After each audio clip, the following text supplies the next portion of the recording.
Jason, data security has been a subject that I feel we've been distracted by other security concerns that are all valid, but when you get right down to it, ultimately what we're protecting here is data. Why have we struggled with this for so darn long?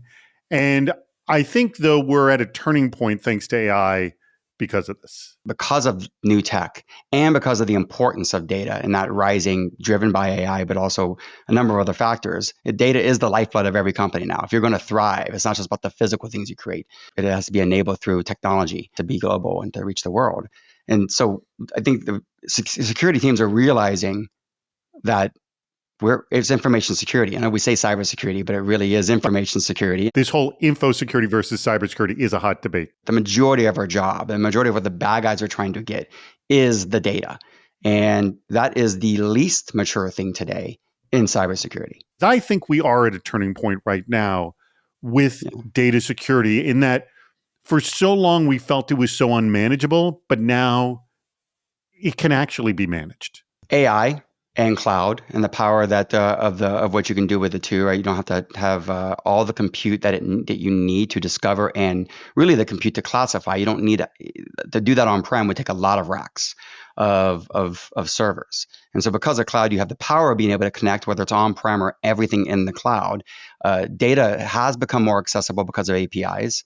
And then you add just the capabilities of AI to classify information. Those three things together is making this an impossible problem very possible to solve now. And not just difficult, it's making it a lot easier. You have a 100-page document. What is this 100-page document? What is this database of numbers? You could just ask and it will give you that kind of information. You could say, classify it for me too. It's game changing, right? And that wasn't possible 2-3 years ago. Like not even a chance. So this has unlocked this insane, again, impossible thing for data. Know thyself and know thy enemy. We've never really known ourselves, and that's the asset we're trying to protect. And this is the first time we can. And so you start with discover, you classify. Now we know how important it is. We can complete the risk equation. Walk me through that domino effect. What are we now able to do? You're now able to find the data everywhere.